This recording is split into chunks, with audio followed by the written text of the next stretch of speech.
This is an original book tag created by the team at Bookish Brits, and it is inspired by the British obsession with talking about the weather and our own obsessions with talking about books. Grey. It's miserable outside. Which book do you read to cheer yourself up? Faking It by Cora Carmack. I've chosen this book because it's a really funny one. It's really light-hearted, it's something you can read in a day and it will just really bring up your spirit. Cold Comfort Farm by Stella Gibbons. It's just the ultimate comfort read for me. It's funny and it's nice and it's just a really great comforting read. North of Beautiful by Justina Chen Headley. I really like rereading old favourites in order to cheer myself up, and this book was a favourite when I read it a few years ago. Harry Potter by J.K. Rowling. Without a doubt, my favourite book series. Love it entirely. Got me back into reading YA. Any one of the series will do. Don't mind which. Adore them all. Anna and the French Kiss by Stephanie Perkins. It's one of my favourite contemporary romances, and when I want to read something that's just nice and not too taxing, I love to read contemporary romance. It's so funny, it's so cute, and it's set in Paris. What isn't there to love? The Geekhood series by Andy Robb, Geekhood Close Encounters of a Girl Kind and Mission Improbable. On a grey day I want to curl up with something funny and good and interesting and involving, and this series is perfect.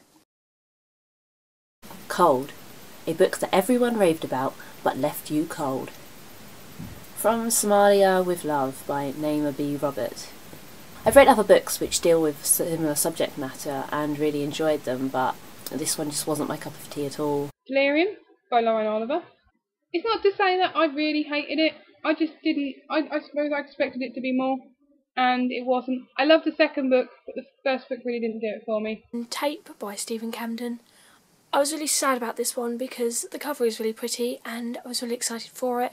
I know that the publisher behind it has given it a lot of hype and I have heard other bloggers really enjoying it. Unfortunately it really fell short for me. I actually didn't finish it because I couldn't really enjoy it. It's not going to be a popular choice, but I'm going to choose The Perks of Being a Wallflower by Stephen Chbosky.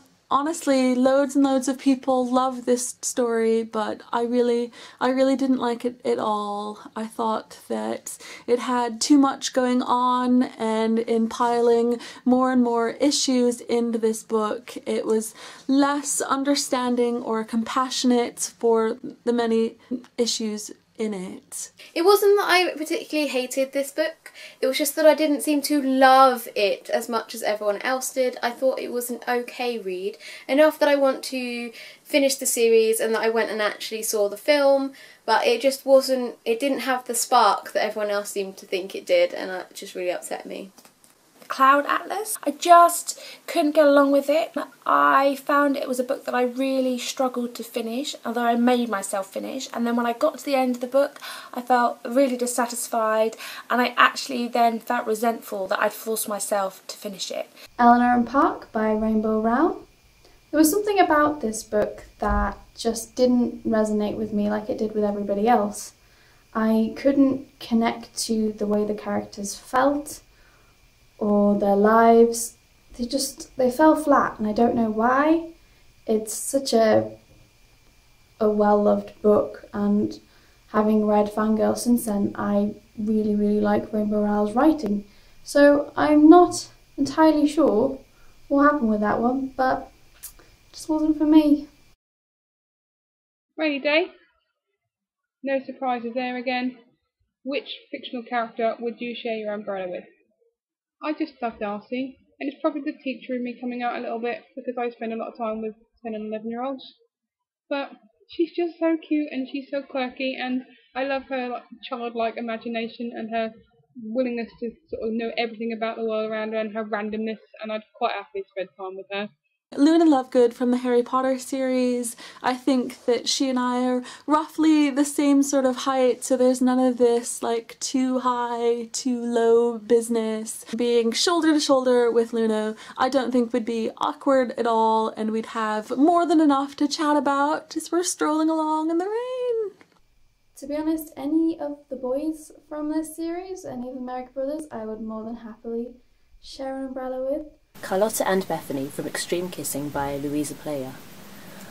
While I'm not actually sure that both of them will fit under the umbrella with me, my umbrella's quite small, but I think it would be quite fun to spend some time with them.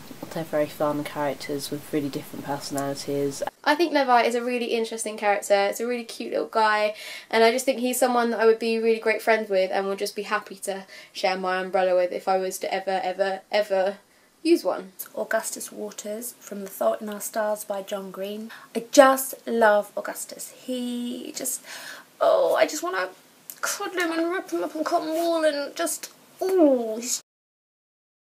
It's Sunny. Pick a book with an orange or yellow cover. And the book that I have selected for this is Between the Lines by Jodie Picoult and Samantha Van Leer, and I just love the sound of the synopsis, the idea of a bookworm actually getting drawn into a book, and it's illustrated. It's so exciting. I actually haven't read it yet, which makes me a bit sad. I chose this cover because it has lots of orange and almost gold tones, so you've got bits of like yellowy gold, but you've also got darker sort of umber oranges. Umber, is that the right word? Don't know, anyway. And the back's really pretty too, it's really yellow and orange. Monkey Wars by Richard Curti. I think this cover's really striking. I love how it's kind of got all blood spattered across it. It tells me it's going to be quite a violent, a strong, quite intense novel, and the fact that I know it's from a monkey perspective really tells me that it's unique and definitely one that will stand out. Boy Meets Boy by David Levithan. I really enjoy this book, and I think it's got such a bright cover, and I really hope that it inspires people to pick it up. The Good Fairies of New York by Martin Miller. Dead Ends by Erin Lang. If you look in the front inside cover of this book, I'm actually quoting in it because I read it and loved it. There's my orange book. And there's some yellow on there too. Geekhood, Close Encounters of the Girl Kind by Andy Robb. Windy, a book that blew you away. This book came as a complete surprise to me. I'd heard nothing but great things, but when I found out it was an angel book, I was really unsure whether I would like it. But it is unlike any other angel book I have ever read. It's amazing. It's angels meet dystopia, meet action and adventure, and it's just fabulous. Oh, it's brilliant. Journey to the River Sea by Eva Ibbotson. It is such a good, fun adventure, and the characters are just wonderful, and I loved every minute. Far From You by Tess Sharp. Oh my god, it is absolutely incredible. There's so much complicated feelings and friendships, and everything about it blew me away, for sure. It's being published in the UK at the end of March by Orion, so look out for this book. I read this book last week and it just completely left me just speechless, dumbstruck really is the word for it. You only need to read the first 20 pages to know that this is going to be intense, kind of roller coaster emotions. It just gets more heartbreaking as it goes on, and I honestly cannot find the words to describe how brilliant and unique and poignant, and just, if you're looking for a book with feels, then this is the book for you. All Our Yesterdays by debut author Kristen Tyrrell. It was one of my favourite books of 2013. It was absolutely fantastic. It was completely gripping. I love the use of time travel. I love the characters. I'm very excited that this is the start of a new series. Having said that, you could definitely read it as a standalone. I finished this recently, and while it took me a long time to get through, the scenery was so well descripted and just everything was really well written, and the ending just literally tore me apart. I still feel a little bit broken from it, and I still feel like I just want to read what happens next. Royal Blue, Percy Eager. It's wonderful. It's every kind of bit of wonderful. I want to reread it soon. Snow. You're snowed in. Which author would you be happy to be snowed in with? I have chosen Cora Carmack, author of Losing It, Faking It and Finding It.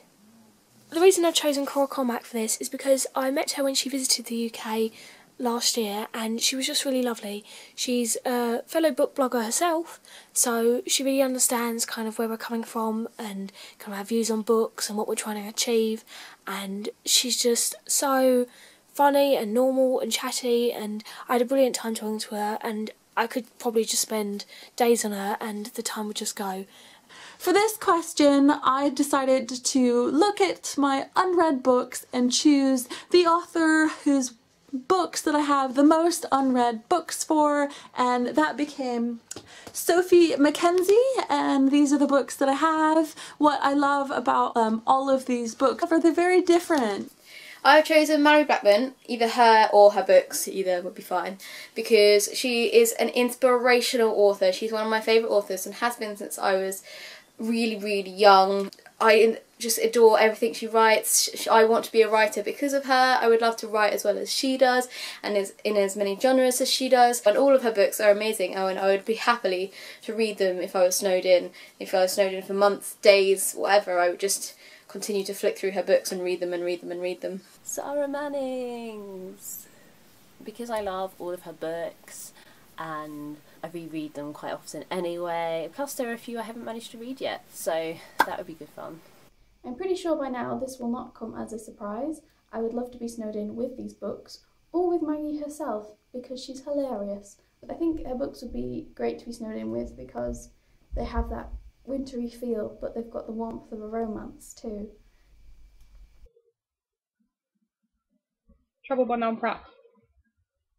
I'm going to go with the author rather than the book, although I do adore the book. I love Nan. She knows I love her. I just love her.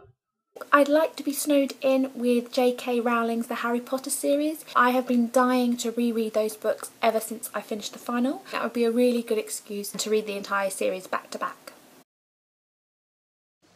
Foggy, a book you had mixed feelings about. I hate to say it, but for this one I'm choosing Vengeance by Megan Miranda. I absolutely adored the previous book, Fracture. It was kind of creepy and fantastic, and I was so excited to read Vengeance. Yeah, I didn't love it as much. It just didn't capture me as much as Fracture did, so I wanted to love it more than I did, but I didn't. I'm going to select The Curious Incident of the Dog in the Nighttime by Mark Haddon. By its very nature, and I know it was completely on purpose, but by the very nature of writing the book from the perspective of a boy with autism, there was that barrier there, and so while stylistically I appreciate that it was purely genius, on the other hand I found I just couldn't click with the character and I couldn't get so absorbed in the story. My Dirty Little Book of Stolen Time by Liz Jensen. At first I really loved this book, but when the love interest was introduced it kind of went downhill for me. I found that the main character kind of became a bit boring when she fell in love. This book starts off very slow and you don't really know where it's gonna go, but by midway through I was suddenly hooked. It suddenly got really dark, things started getting really interesting. You start seeing more sides to Tiger Lily and to Tink. The second half of the book is amazing and it's almost quite a tearjerker at the end. I like this book on the whole. However, it has a huge cliffhanger, which annoyed me a lot. And you know what? I can't be doing the cliffhangers anymore. I do not have enough time in my life to keep rereading books. A bit mixed feelings, because I quite liked it and I read the end and I was like, screw you book, screw you. 13 Little Blue Envelopes by Maureen Johnson. Again, this one is one that everyone keeps raving about and seems to really enjoy, but I really struggled with the setting. I thought the idea of it was really interesting and really good, but I really struggled with actually enjoying where it went and how it happened, and I realised that I don't get on with backpacking books.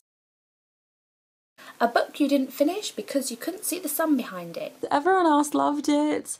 I couldn't get past the first sort of 30 or 40 pages because it just felt kind of like heavy going and I didn't really care for the characters. I know you're not meant to, but still there wasn't anything particularly about the beginning of the story that just sort of like hooked me. Unfortunately, I've picked Cruel Summer by James Dawson. This is a book I started, I'm about 90 pages in, and it just didn't grab me. I put this down, but literally everyone I know raves about it. James Dawson himself is really nice, so I feel quite guilty about this one because I really need to finish it. Perhaps when the sun comes out again, I might pick this up and try and finish it. There's just something about this book that really almost disturbed me, and I couldn't get past that. It really put me off the book, and I was really unsettled by it, to be honest. I'd heard such amazing things about it, I didn't realise what kind of book it was going into it. I would like to try and finish it one day, just to see how it ends, but to be honest, I'm in no rush to do so. Dancing to the Flute by Manisha Jolie Amin. I started reading this one and I thought it was okay, and then I got to about halfway through and I realised I wasn't really paying any attention to what was happening. I just wasn't in the right mood for it, and it just didn't seem to be pulling my attention at all. Amy Peppercorn, Starry-Eyed and Screaming by John Brendley. It's about a girl who joins a band, and I usually love those kind of books, but I couldn't finish this one. I just couldn't get on with the style at all. Through Glass by Rebecca Ethington. The synopsis was a bit misleading. I was expecting one kind of book. It was just not what I was in the mood for at the time.